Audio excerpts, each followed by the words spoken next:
जादुई पेड़। रघु एक मेहनती और ईमानदार लकड़हारा था, लेकिन वो बहुत गरीब था। वो अपनी पत्नी मंजू के साथ झोपड़ी में रहा करता था। राशन खत्म हो गया है, कल खाना कैसे बनेगा जी? उनकी लालची पड़ोसन अक्सर उनकी गरीबी का बहुत मजाक उड़ाती थी। ये कैसा रूखा सूखा खाना खाते हो तुम लोग? ऐसा खाना तो मैं गैया को भी नहीं देती हूँ। पड़ोसन की कड़वी बातें सुनकर वे बहुत दुखी हो जाते हैं। तू फिक्र मत कर, मैं कल ही जंगल जाकर लकड़ी काटूंगा और उन्हें बेचकर राशन का इंतजाम करूंगा। रघु जंगल जाकर लकड़ियाँ काटने लगा। एक पेड़ को काटते हुए रघु को अचानक पेड़ से एक आवाज सुनाई दी। मुझे मत काटो, मुझे मत काटो, मुझे मत काटो। अरे ये किसकी आवाज है? कौन है यहाँ? मैं हूँ, तुम्हारे सामने खड़ा पेड़। पेड़ को बोलता हुआ देख वो हैरान हो जाता है।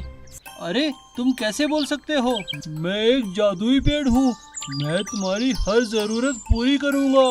तुम्हें जो चाहिए मैं वो दूंगा, मुझे मत काटो। रघु उसे बताता है कि उसे अनाज चाहिए और अचानक उसके सामने पेड़ बहुत सा अनाज रख देता है। गेहूं, चावल, दाल और हर चीज वहाँ आ जाती है। ये सब देख रघु बहुत खुश हो जाता है। महीने भर का राशन देख मंजू बहुत खुश हो जाती है। तभी पड़ोसन वहाँ आती है और इतना सारा राशन देखकर हैरान रह जाती है। हाँ, इतना सारा राशन इन गरीबों के पास कैसे आया? अगले दिन पड़ोसन उनके घर आती है। कल मेरे बेटे का जन्मदिन है, आप लोग जरूर आना, लेकिन जरा अच्छे से सज कर आना। कितनी बेइज्जती की बात है, कल हमें इनके यहाँ दावत पर जाना है, लेकिन मेरे पास तो अच्छे कपड़े तक नहीं। रघु पेड़ के पास जाता है और कुछ नए जेवर और कपड़े लेकर मंजू के पास आता है। अरे वाह, सच में ये तो बहुत सुंदर कपड़े हैं। मंजू खुश हो जाती है और तैयार होकर जन्मदिन पर जाती है। यहाँ पड़ोसन को बहुत जलन होती है। अरे इतने गरीब, खाने को पैसे नहीं और सोने के जेवर और कपड़े पहन कर आई है, वो भी बिल्कुल नए। जरूर दाल में कुछ काला है। अचानक ये गरीब इतने अमीर कैसे हो गए? मंजू की पड़ोसन अब दिन रात रघु और मंजू पर नजर रखने लगती है। एक दिन जब रघु जंगल की तरफ जाता है तो वो उसका पीछा करती है और ये देखती है कि रोज पेड़ से ही रघु कुछ न कुछ लेकर आता है। अच्छा, ये बात है, तब तो इस पेड़ से मैं भी कुछ मांग लेती हूँ। लालची पड़ोसन पेड़ के पास जाती है। अरे ओ जादुई पेड़, मुझे 9 लक्खा हार दे दो।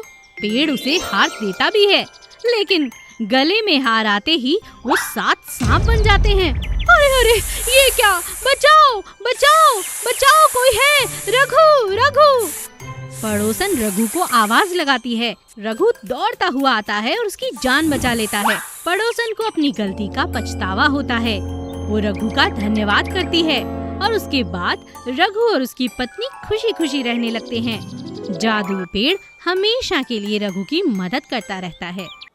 राजस्थान के एक गांव में भीमा करके एक किसान था। उसके पास एक आम का बगीचा था। वह उसी का देखभाल करते हुए अपने परिवार को चलाता था।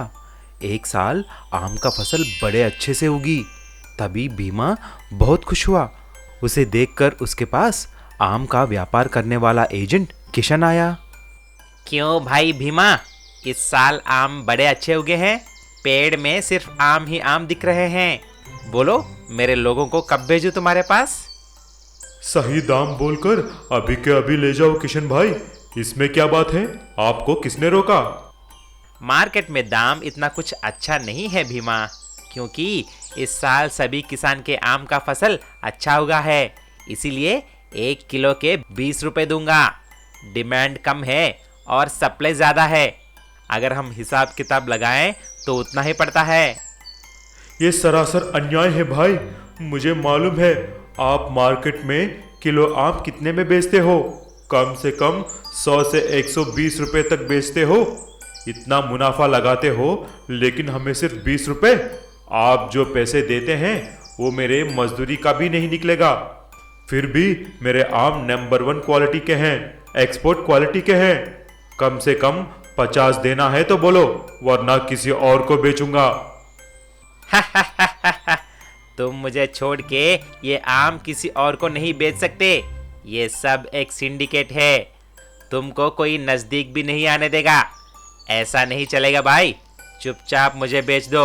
मुझे मेरे दाम में बेच दो, नहीं तो पक्षियाँ और बंदर खाने के बाद सिर्फ छिलका मिलेगा तुमको। ठीक से सोच कर बताना। घर आकर भीमा किशन सेठ के बारे में सब कुछ अपने बेटा सुमन और पत्नी सीता को बोला। तभी सीता बोली, वह किशन एक कमीना है जी।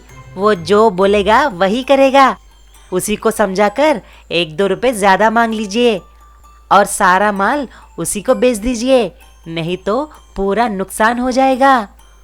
क्या माँ, तुम हमेशा डरती हो? हमारे आम का बगीचा हाईवे के बगल में ही है। लोग हमेशा घूमते ही रहते हैं। पापा, क्यों ना हम उस आम के रस को निकालकर लोगों को सीधा बेचें? क्या? आम का रस? अगर लोग नहीं आए तो हम धोबी की कुत्ते की तरह न घर का न घाट का रह जाएंगे। माँ देखो, हम डरेंगे तो लोग और डराते हैं। मैं अपनी पापा की मेहनत का फल पाकर रहूंगा। अगले ही दिन सुमन उसके कुछ दोस्तों के साथ पापा से मिलकर बगीचे के बाहर आम का जूस बनाना शुरू कर दिया। ये देखकर रोड पर जाने वाले लोग बगीचे के पास आकर आम का फ्रेश जूस पीना शुरू कर दिया। जूस पसंद आकर वहीं पर लगाया हुआ आम भी खरीद कर लेके जा रहे थे। देखते ही देखते भीमा का सारा फसल 2 ही दिन में बिक गया। सभी बहुत खुश हो जाते हैं और सुमन की चतुरता देखकर तारीफ करने लगे। सोने के पकोड़े। विशाल एक मजदूर था। वह रोज कहीं ना कहीं मजदूरी करके अपने परिवार का पालन पोषण करता था। उसके परिवार में उसका पत्नी माला, बेटा भुवन और बेटी सुमन के साथ किराए के मकान में रहता था। उसे एक दिन के काम के लिए 500 रुपए मिलते थे। एक दिन विशाल आकर उस दिन का पैसा माला को दिया। काश आपकी आमदनी बढ़ जाए। बच्चे बड़े हो रहे हैं। अगर ऐसा ही चलता रहा तो हम कुछ बचा नहीं पाएंगे। तुम चिंता मत करो माला, भगवान कोई ना कोई उपाय जरूर देगा। ऐसा कुछ दिन के बाद जब विशाल एक बिल्डिंग में कंस्ट्रक्शन का काम कर रहा था, तभी उसका पैर फिसलकर तीसरी मंजिल से नीचे गिर जाता है। उसे बहुत गहरी चोट भी लगती है। जब उसे हॉस्पिटल में लेके गए, डॉक्टर ने ऐसा बोला, माला जी, ऊपर से गिरने की वजह से विशाल का एक घुटना टूट गया है। इसे 3 महीने तक काम पे नहीं जाना चाहिए। मैंने पट्टी बांध ली है। ये लीजिए कुछ दवाई, इन्हें रोज देना। डॉक्टर की बात सुनकर विशाल और माला चिंतित हो जाते हैं। सोच में पड़ गए कि अब घर कैसा चलेगा, बच्चों का क्या होगा। जी, मैं कोई काम ढूंढ लूंगा। अभी तक आपने दिए हुए पैसों में से मैं कुछ पैसे संभाल के रखा हूँ। हम 1-2 महीने उसी से काम चला लेंगे। उसके पहले ही मैं कुछ काम ढूंढ लूंगी। एक दिन माला बाजार में आई और कुछ सामान खरीदकर वापस जा रही थी। तभी एक बूढ़ी औरत भीख मांगते हुए उसे नजर आई। बहुत भूख लगी है बेटी, मुझे कुछ खाने के लिए दे दो ना। 1 हफ्ते से कुछ नहीं खाई बेटी। उस बूढ़ी औरत को देखकर माला को उस पे तरस आ जाती है। माँ जी, आप ये 100 रुपये ले लीजिए। आप आराम से पेट भर खाइए। मेरे पास अभी इतने ही हैं। तुम जुग जुग जियो बेटी। तुमने मेरे लिए अपने पास बचे हुए पैसे सारे मुझे दे दिया है। भगवान तुम्हें कभी भी किसी चीज़ की कमी नहीं होने देगा। ऐसा माला उस बूढ़ी औरत को 100 रुपए देकर चली जाती है। घर आकर सारी बात विशाल को बोलती है। एक बूढ़ी औरत को खाना खिलाकर तूने अच्छा किया है माला। पैसों की इंतजाम हम किसी भी तरह कर लेंगे। कुछ दिन के बाद फिर से जब माला मार्केट में गई, वही बूढ़ी औरत भीख मांग रही थी।